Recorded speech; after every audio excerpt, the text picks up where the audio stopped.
Retour en Alsace. Séverine est à 8 mois de grossesse. Faut que je fasse demi-tour tout de suite. Habituellement, c'est debout qu'elle se déplace dans la maison. Et hop. Et maintenant, Mais depuis qu'elle est enceinte, elle a dû se résoudre à s'asseoir dans un fauteuil roulant. et hop. Et un monsieur servi. Incroyable mais vrai, 2 heures plus tard, Karine est déjà sur pied. Et elle s'apprête à présenter Lola au reste de sa tribu. Oui. Les enfants ont tous eu le droit de rentrer à la maternité. Et ils sont ravis d'accueillir un nouveau membre dans leur famille. On présente une petite cataracte, mais qui est tout à fait partielle. Pour c'est bien, l'instant, c'est une bonne nouvelle. Ah ouais, c'est bien. C'est papa heureux. Ah bah, il n'y a pas besoin d'aller à Paris, il n'y a pas besoin d'opérer, il n'y a pas besoin de plein de choses. C'est très très bien. Merci beaucoup, vraiment. Et puis, à dans 3 semaines à moi. Exactement. Après 9 mois et 1 semaine d'angoisse pour leur enfant, Cindy et Patrick peuvent enfin respirer. Ça y est. Si la grossesse est généralement une aventure sans embûches, certaines femmes mènent un véritable parcours du combattant. Après 7 ans d'efforts, Yannick tombe enceinte à 43 ans. Est-ce qu'il y a eu des contractions un petit peu là ce Un week-end? petit peu. Un petit peu? Oui. Et des fortes comme la dernière fois? Oui. Le bébé de la dernière chance, mais la grossesse va se révéler périlleuse. Malgré une maladie neurologique qui lui paralyse les jambes, Séverine choisit de faire un deuxième enfant.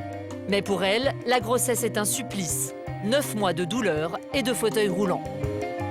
Et je me dis, c'est fou d'avoir souffert tellement pendant les mois de grossesse et...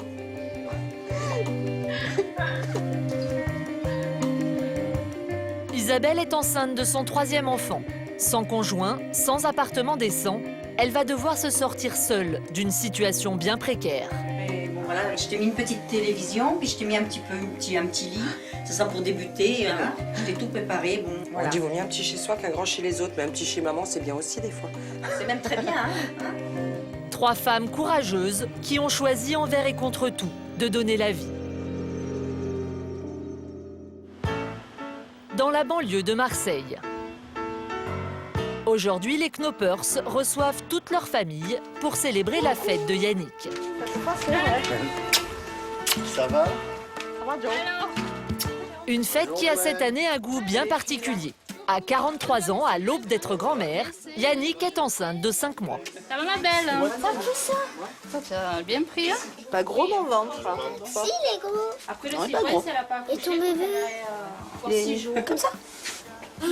Yannick a déjà 2 filles, Gwen, 7 ans, et Virginie, 23 ans, issues d'un premier mariage. Pourtant, elle rêvait d'un petit 3e. Mais à 43 ans passés, Yannick avait renoncé à ce bébé. Elle se pensait trop âgée. Il y a 5 mois, pourtant, elle tombe enceinte. La nouvelle ébranle sa famille, notamment Marlène, qui a exactement le même âge qu'elle. Et toi? 43 ans, on a plus l'âge d'être presque grand-mère que... Non, mais je veux dire, je sais pas, moi je me verrais pas. Non, moi je me verrais pas parce que je trouve qu'on a peut-être moins de patience, on a moins de. Non, je sais pas. Je sais pas, moi ça me. Mais enfin, je dis que c'est très bien, hein. Elle fait jeune, dans sa tête. C'est bon. Ouais. Enfin, je les ai. Alors, faut te donner le cadeau? Oh oui. La grossesse de Yannick n'est pas une grossesse comme les autres. Passé 40 ans, les risques pour la mère comme pour l'enfant se multiplient. Hypertension, diabète gestationnel, accouchement prématuré. Cette grossesse tardive remplit les parents d'inquiétude. J'ai fait des progrès, je trouve, en papier cadeau. Oui, moi aussi, je trouve. Le cadeau de Yannick cette année, des fleurs et un autre moins conventionnel, un Doppler pour écouter le cœur du bébé. Oui. C'est pour éviter de stresser. Oui. Parce qu'à chaque fois qu'elle l'entend pas, c'est une crise de panique. Et donc on en avait un peu marre. Tant qu'à faire. Si Josué et Yannick sont aussi stressés, ce n'est pas par hasard. Depuis l'âge de 38 ans, ils essayent d'avoir un 3e enfant, mais sans succès. De grossesse extra-utérine, suivie d'une fausse couche traumatisante. À 4 mois de grossesse, le cœur du fœtus s'était arrêté. Yannick vit aujourd'hui dans l'angoisse de revivre un même échec. Après avoir fait une fausse couche à presque 4 mois de grossesse, j'ai pas été sereine dès le départ. Donc j'avais toujours cette appréhension de me lever le matin et me dire bon, le cœur s'est arrêté. On a eu quelques cas malheureux et donc après on occulte et on laisse glisser, on n'y pense plus, on fait puis c'est venu. Là. On a cru que c'était un simple retard de règles, on pensait que c'était l'arrivée de la ménopause. Et puis... C'est un miracle, c'est un petit garçon aussi. Voilà, c'est ce qu'on espérait, sans espérer, puisque vu l'âge qui avançait, on avait de moins en moins espoir qu'un jour Mère Nature nous donne ce qu'on avait voulu. Ils sont trop vieux pour avoir un enfant. C'est complètement abusé, ils sont plus dans le temps là. C'est carrément abusé. Désolé, il faut dire la vérité. Non, je trouve que c'est très bien, c'est un heureux événement, ils ont bien raison. Autant pour eux. Moi.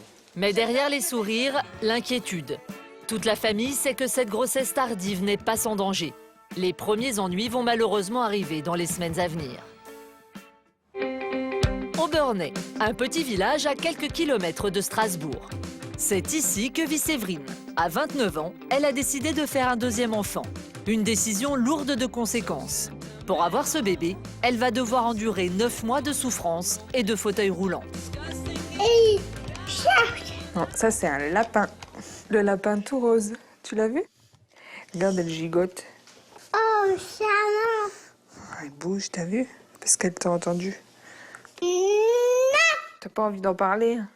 Non. Mathis, il est un petit peu jaloux. Hein? Non. Si. T'es content, hein? Séverine fait le choix d'agrandir sa famille. Une décision risquée, car Séverine n'est pas une maman comme les autres. J'ai un handicap de naissance qui touche principalement tout ce qui est musculaire, donc c'est une neurologie musculaire. Et en fait, là, à l'heure actuelle, je suis obligée de me déplacer en fauteuil parce que ma grossesse a aggravé ma situation au niveau de mon handicap. C'est-à-dire que j'ai beaucoup de mal à me déplacer debout. Je suis très fatiguée, encore plus que d'habitude, alors que d'habitude c'est déjà pas facile. Donc là, à l'heure actuelle, ouais, je me suis un peu retrouvée obligée d'utiliser le fauteuil, que ce soit le fauteuil électrique ou le fauteuil manuel. Et pour les courts déplacements, donc les quelques pas que j'arrive encore à faire, j'ai toujours besoin d'un soutien parce que ça devient très compliqué et il y a des risques de chute. Mais c'est vrai que pour moi, c'est pas la grossesse, c'est pas du tout quelque chose que j'apprécie. Je déteste ça. Même si sa maladie neurologique n'est pas transmissible à son enfant, la grossesse est pour Séverine une épreuve extrêmement difficile. À cause du poids du bébé et de ses muscles trop faibles, elle ne peut presque plus quitter son fauteuil roulant. Oups. Donc là, il y a le lit. La démarche est chancelante et les douleurs décuplées par l'impossibilité de prendre des médicaments pendant la grossesse. J'espère que je vais y arriver du premier coup. Chaque geste est compliqué. Pourtant, Séverine s'oblige à vivre de manière la plus autonome possible. À 5 mois et demi de grossesse, elle prépare le berceau du bébé. À l'étage, Martin, le futur papa, fait les gros travaux.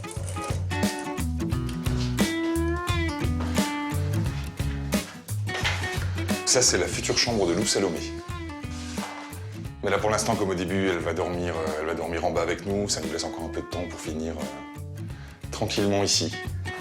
Malgré les difficultés, malgré le handicap de sa femme, Martin n'a jamais douté.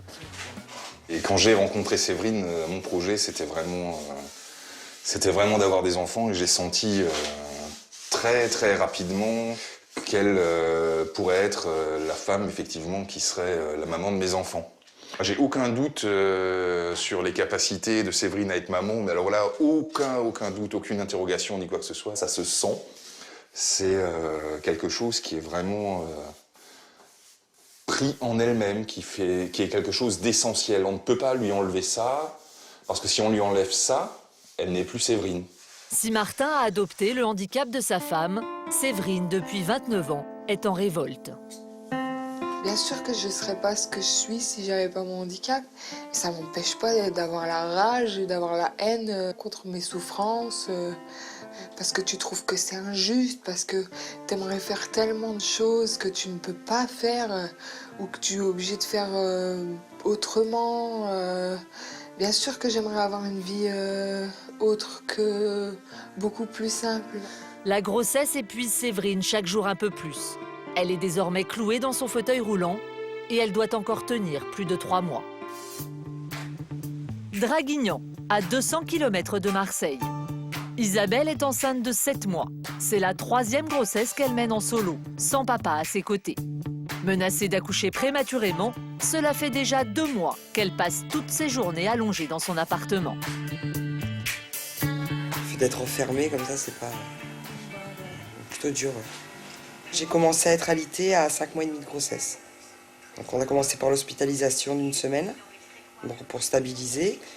Et ensuite, ils m'ont laissé rentrer, mais à condition d'être alitée tout le temps. Voilà. C'est l'autorisation de se lever, c'est les toilettes et la douche. Et après, je ne dois plus... je dois pas rester debout, plus d'efforts, plus rien. Depuis 2 mois, la future maman a des contractions. Pour éviter un accouchement prématuré, elle doit rester alitée. Et comme Isabelle vit seule avec ses enfants, une nouvelle organisation s'est mise en place. Ce sont ses 2 filles qui prennent le relais et s'occupent de toute la maison. Vénial était indispensable pendant la période d'alitement, en fait. C'est vrai qu'elle a pris en charge pas mal de choses, les petits déjeuners, les repas de midi, le repas du soir. Entre deux, l'école, un peu le ménage. Bon, après, elle a que 12 ans, hein, donc elle a fait ce qu'elle a pu, c'est pas mal, ouais. Bonne épaule, un bon soutien. Je suis pas une petite chinoise, moi. Voilà, le salaire. C'est vrai que c'est quand même plus compliqué à tout gérer du fond du lit. Mais bon, on va y arriver. Tu peux aller prendre du pain à la boulangerie, comme ça on déjeune. Merci. Je sais pas. Une lourde charge pour cette jeune fille.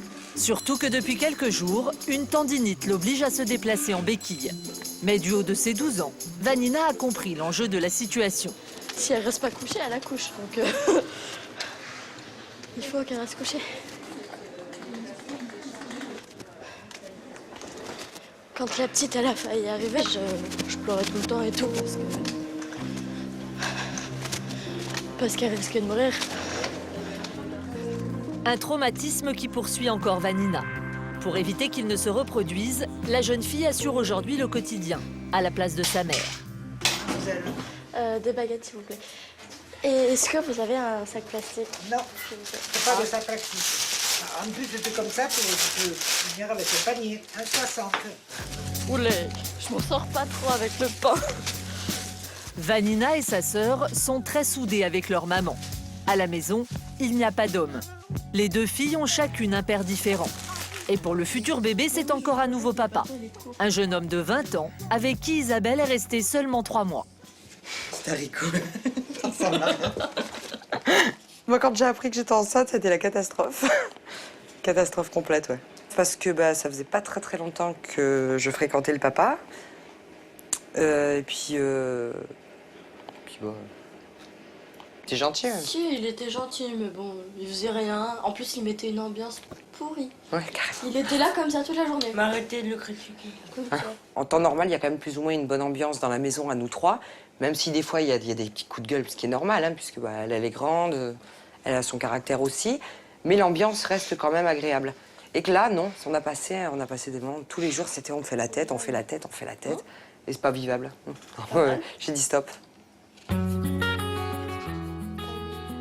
Le jeune homme ne trouvera jamais sa place dans cette maisonnée de filles. Mais Isabelle décide de garder ce nouveau bébé, encore une fille. Ça, c'est des cheveux, là? Non. Ah, pas bon. Elle a Non. fait une choucroute comme ça. C'est ce qu'il y a autour, parce qu'elle est collée. Et c'est qu'on parle d'elle, elle bouge. Aujourd'hui, quand je la vois, je craque. Je craque, j'ai hâte. J'ai hâte. Mais les semaines à venir vont être difficiles. En plus de la grossesse fragile d'Isabelle, c'est leur logement qui va bientôt les mettre dans une situation compliquée. Isabelle va devoir se battre pour surmonter seule tous ces obstacles. À là, tout à l'heure.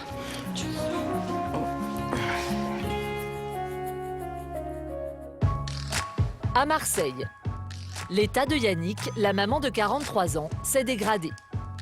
Elle est à 5 mois et demi de grossesse seulement. Mais depuis 3 semaines, elle a des poussées de tension qui peuvent être fatales pour elle, comme pour le bébé. Alors, comme tous les jours, Yannick est obligée de se contrôler elle-même. 18-10. Être content, gynécologue. Bon. C'est quand même beaucoup, ça. C'est pas mal, ouais. Je peux plus noter. 18-10. Une fois encore, sa tension est anormalement élevée. C'est un des risques liés à son âge. C'est parti. En cas d'aggravation de son état, elle pourrait subir une interruption de grossesse. Alors les médecins sont extrêmement vigilants. Une échographie et une visite chez l'obstétricien tous les mois au moins. Aujourd'hui encore, elle a rendez-vous chez son gynécologue.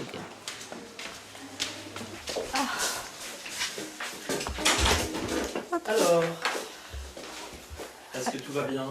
Tout va bien. Vous avez fait votre échographie? Je viens de faire l'échographie. Du 5e mois. Du 5e mois. C'est un 3e bébé et vous avez une hypertension. Oui. Sévère. Donc, il faut bien faire attention. Là, on est dans une période où on n'a pas de moyens, de possibilités d'intervenir. Après, c'est très simple, parce qu'après, on sait très bien que le bébé, on le sort et puis on le sauve. On est encore, pendant ce mois-ci, un peu dans une zone transitoire. Mais on va passer à côté et on va faire l'examen. J'arrive. Allez-y, vous installez. Yannick est inquiète et attend avec impatience le diagnostic du médecin. Écoutez, vous allez très bien. On va faire très attention à cette hypertension. Ça va vraiment se résoudre avec la prise en charge à la fois diététique et avec le cardiologue. D'accord. Et puis après, on fera le point là-dessus. D'accord? Ok. À 43 ans, la grossesse de Yannick s'annonce compliquée. Mais le couple a toujours rêvé d'avoir beaucoup d'enfants. En 10 ans, ils n'en ont eu qu'un seul. Alors ils mettent tous leurs espoirs dans ce bébé qu'ils n'attendaient plus. À nous, le bébé. On aurait aimé créer une famille, une grande famille en fait, parce qu'on est enfants uniques tous les deux. Et donc la nature ne nous avait pas donné jusqu'à maintenant la possibilité de le faire. Alors, il me reste 3 mois, si tout va bien, avant le terme. Je pense que jusqu'à la 33e, 34e semaine, je ne vais pas être trop tranquille. Quoi. Donc, il faut que je tienne un maximum, et il faut que je mette toutes les chances du côté du bébé. Donc voilà, même si Tout va bien pour le moment, donc j'ai du bois. qui vivra verra. Yannick est à 5 mois et demi de grossesse seulement. Un accouchement à ce terme est inenvisageable. Les semaines à venir vont être déterminantes.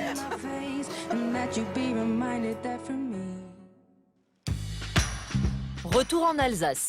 Séverine est à 8 mois de grossesse. Faut que je fasse demi-tour tout de suite. Habituellement, c'est debout qu'elle se déplace dans la maison. Et maintenant, Mais depuis qu'elle est enceinte, elle a dû se résoudre à s'asseoir dans un fauteuil roulant. et hop. Et un monsieur servi, un. Un sacrifice auquel elle consent pour avoir ce deuxième enfant. T'es content de manger, hein? Je le fais après. Bon appétit. Bon appétit. Aujourd'hui, toute la famille doit composer avec les difficultés de Séverine. Même Mathis. Mathis, il vit avec un de ses parents qui a une différence.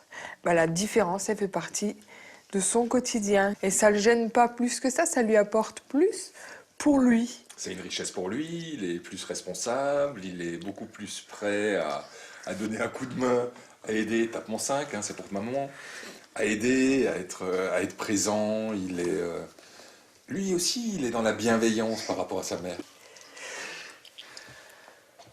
Mange, bonhomme. Non. Non. Oh là là. Dans la journée, pendant que Martin travaille, Séverine doit se débrouiller seule. Et entre son ventre, son fils et sa maladie, le quotidien n'est pas toujours facile.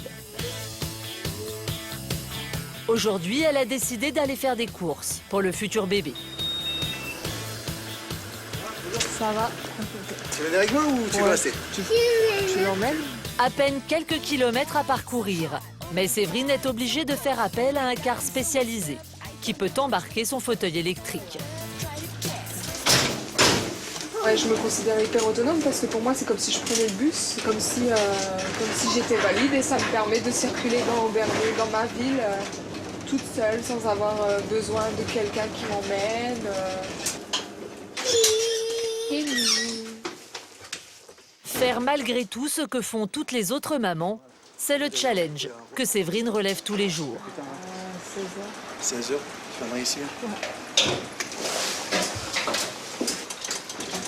Une véritable expédition pour acheter une simple petite tétine pour le bébé.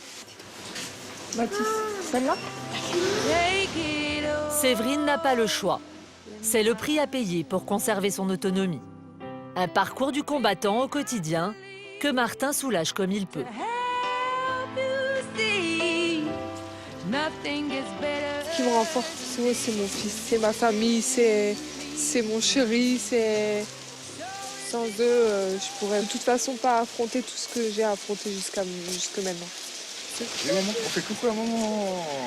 Coucou. La grossesse fatigue Séverine chaque jour un peu plus. Mais pour la santé de son bébé, elle doit encore endurer ses souffrances pendant plus d'1 mois. À Draguignan, Isabelle est désormais à 7 mois. En plus de ses filles et de sa grossesse fragile, cette maman solo doit gérer seule une nouvelle urgence. Depuis quelques semaines, son appartement déjà vétuste se dégrade. Les canalisations, l'électricité, plus rien ne fonctionne normalement. On est obligé donc de faire la vaisselle dans le lavabo de la salle de bain. Pas trop pratique. Et puis comme l'eau ne s'évacue pas du tout, ni là ni ailleurs, il faut être très très rapide. Alors, en 1 an, ça fait 3 fois. Donc on repart, donc version camping. Donc il n'y aura plus d'accès à la douche, plus d'accès aux toilettes, plus d'accès à l'évier de la cuisine. Faire couler un minimum d'eau puisque tout remonte par la douche. Et après, c'est vider les seaux le soir quand il n'y a plus personne. Pour pas trop être vu, puis voilà, après c'est... Et pour les douches, autrement, on va chez ma sœur. On a l'habitude. Côté cuisine, c'est la même insalubrité. Des conditions inacceptables pour accueillir un bébé. Alors là, je vais aller faire chauffer le lait là-bas, puisque ici, si on essaye de toucher, on prend le jus. Difficile pour cette maman solo, enceinte de 7 mois et demi, de jouer les plombiers ou les électriciens. Alors elle doit se démener et trouver des solutions de secours. Ouais, c'est parti. Malgré la menace d'un accouchement prématuré, elle prend le risque d'aller chez sa sœur à l'autre bout de la ville pour prendre une simple douche. Normalement, ouais, je dois rester couchée, donc faire les allers-retours, mais bon, ça va qu'on y va qu'1 fois par jour. On prend pas la douche qu'un soir, mais bon. Donc c'est quand même du sport pour y aller, là, parce que ça monte comme ça. Après là, on va descendre et au retour, ça va monter encore plus pour redescendre de l'autre côté, donc c'est... Avec son petit SMIC de serveuse, pas facile pour Isabelle de trouver un nouvel appartement. Mais par amour pour ses enfants, elle ne baisse jamais les bras. Depuis des mois, elle harcèle la municipalité pour qu'il lui accorde un relogement en urgence. Mais son dossier piétine. Quand t'arrives ici, la douche, tu la mérites.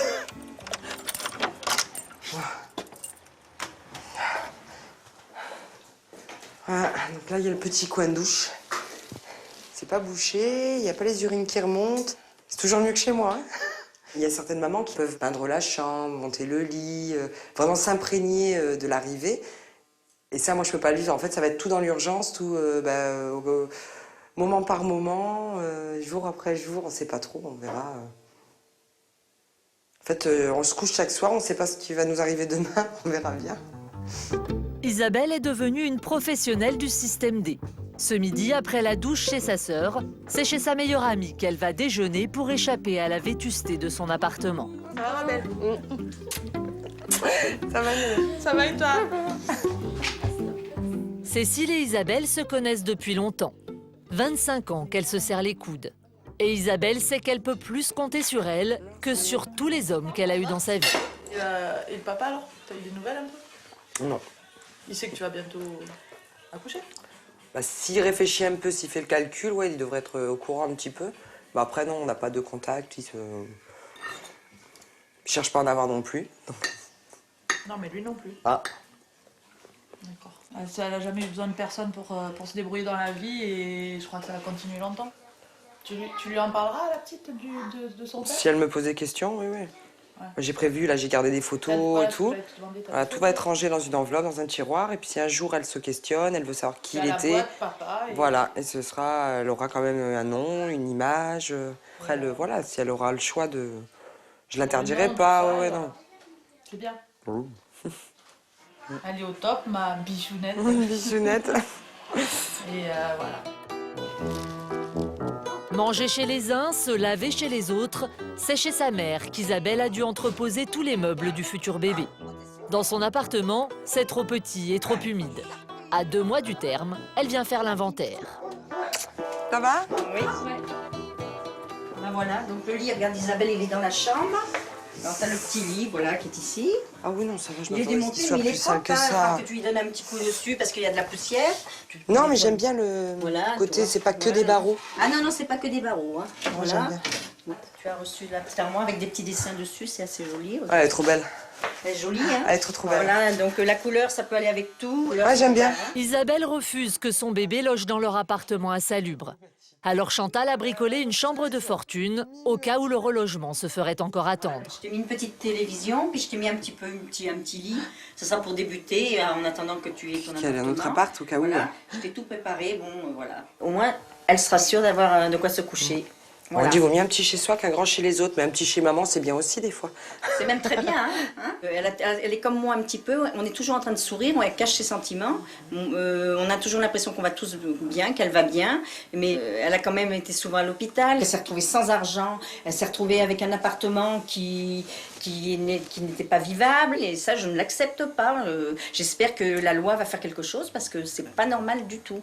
Et puis c'est ma fille, je voudrais la voir heureuse. J'aurais aimé qu'elle rencontre quelqu'un. Voilà, c'est mon rêve, je voudrais qu'elle rencontre quelqu'un, et puis qu'elle ait sa maison, qu'elle soit heureuse. J'espère. Rencontrer quelqu'un, c'est vraiment pas une priorité. Hein. Je veux dire, et même si demain je viens rencontrer quelqu'un, s'il sera chez lui, je serai chez moi, et c'est ma vie, c'est avec mes filles. Voilà. Après, un homme, c'est important, voilà, mais c'est pas ma priorité du tout. Du tout, du tout. Elle est belle. N'importe quoi. Grosse. Non, t'es trop belle. Ouais. Oh, mais grosse. Arrête. Alors qu'elle devrait être alitée, Isabelle se démène pour accueillir son bébé dans de bonnes conditions. Des efforts qui vont mettre sa grossesse en péril. De retour à Marseille, Yannick, la future maman de 43 ans, est désormais à 7 mois et demi de grossesse. On va enregistrer le cœur de ce bébé. Elle est toujours sous surveillance pour une hypertension inquiétante. Est-ce qu'il y a eu des contractions un petit peu là sur Un petit peu, oui. Comme chaque semaine, elle reçoit la visite de la sage-femme. Donc là, il faut du repos, du repos, du repos. Alors, on va voir. Depuis 2 mois, elle est surveillée comme le lait sur le feu. Prise de tension, enregistrement du cœur du bébé. Mais ce matin, la visite ne va pas se dérouler comme prévu. Non, on a 173,94. C'est vraiment pas bon. 17,9. La tension de Yannick est beaucoup trop élevée. La sage-femme préfère en alerter immédiatement le gynécologue. Oui, bonjour, je suis la sage-femme de Madame Knopers. Là, je suis à son domicile. Elle a des tensions aux alentours 173,94, 17,10. Le mois dernier, Yannick a déjà passé une semaine à l'hôpital, au service des grossesses à risque. Elle va peut-être devoir y retourner très prochainement. Oui, c'est ça. Ça peut attendre votre rendez-vous de demain. Elle voit le cardiologue quand même, aujourd'hui. D'accord. Très bien, au revoir. Bon, ben, on va faire un stage au crème. Bon. Au moins, je sais qu'elle est bien surveillée, qu'on s'occupe bien d'elle, donc à partir de là, ça rassure. Si ça se stabilise, ben on se revoit mercredi. Oui. Une tension trop élevée est dangereuse pour la mère comme pour le bébé. Les médecins pourraient bien déclencher une césarienne en urgence pour éviter le pire. C'est le gynécologue demain matin qui va devoir trancher. 10 heures, le couple arrive à l'hôpital. Le diagnostic du médecin va-t-il confirmer celui de la sage-femme? La crainte que l'on a pour vous, c'est un décollement placentaire. Donc je crois que la première décision à prendre, c'est de vous hospitaliser, d'accord, à la maternité, Et je pense que je vais prendre la décision de faire une césarienne assez rapidement pour sortir ce bébé, car c'est certainement la meilleure solution à l'heure actuelle. D'accord ? Voilà. Mais tout va bien se passer. Ça s'est bien passé finalement. Vous savez, au départ, je ne disais rien, mais j'étais quand même très inquiet dès le 4e, 5e mois de grossesse. Je trouve qu'on est arrivé là bien sur la fin du 8e mois. Je crois que maintenant, il ne faut pas qu'on prenne plus de risques. Ok, voilà. Ça au labo. Yannick, allez. On y va. À très bientôt. On s'occupe de vous. Il vous attend. Merci. Yannick doit être hospitalisé le soir même. Elle n'est qu'à 7 mois et demi de grossesse et va accoucher prématurément. Alors qu'elle pensait avoir encore plusieurs semaines pour terminer la valise du bébé, elle doit finir ses courses à la va-vite. Là, il y a les body. Là, il y a du 0. Bébé préma. Ça. 3, 4. Ça fait petit, quoi. C'est bien. Yannick doit réajuster le trousseau du bébé et acheter des pyjamas en taille prématurée. Ce n'est pas vraiment la grossesse idéale qu'elle avait imaginée. J'avais tout préparé. Et on se met dans la tête que ça va être comme ça. Et on n'est pas maître de son destin. Et le petit peu tout. Malgré le repos préconisé par les médecins, Yannick repart chargé comme un mulet. Elle doit encore préparer la chambre du bébé. Tu peux pousser, chérie.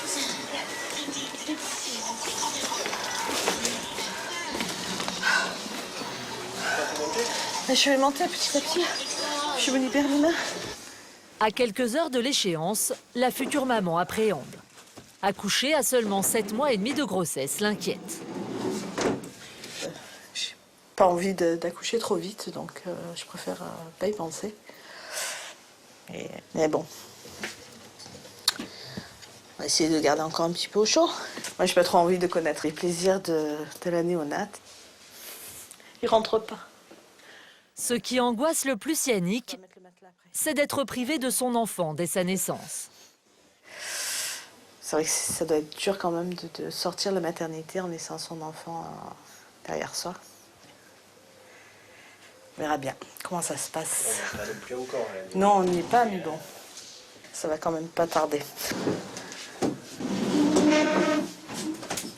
Ce soir, Yannick rentre à l'hôpital.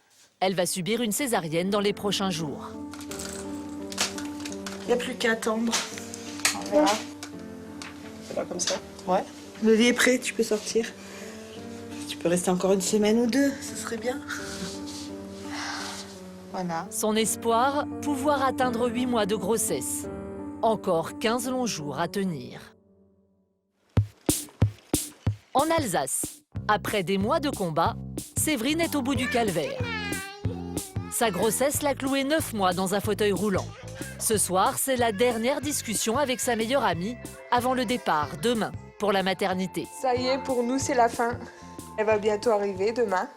Plus les heures, elles passent, là, plus je me dis, ça y est, je vais avoir une petite fille, ouais, une mini-moi.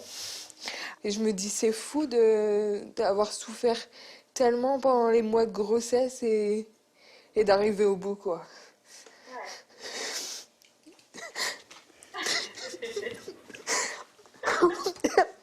Attends. Tu vas me faire pleurer, hein. J'ai donné tout ce que j'ai pu pour tenir. J'ai tenu une semaine de plus que pour Mathis, quand même. Et malgré tout ce que j'ai traversé, je suis encore là et je fais encore quelques pas. Et j'essaye de tenir bon jusqu'à demain matin. Et puis après, demain matin, ça va être autre chose. À mon avis, au bloc, ça va donner. Bah oui, c'est ton rêve qui se réalise aussi.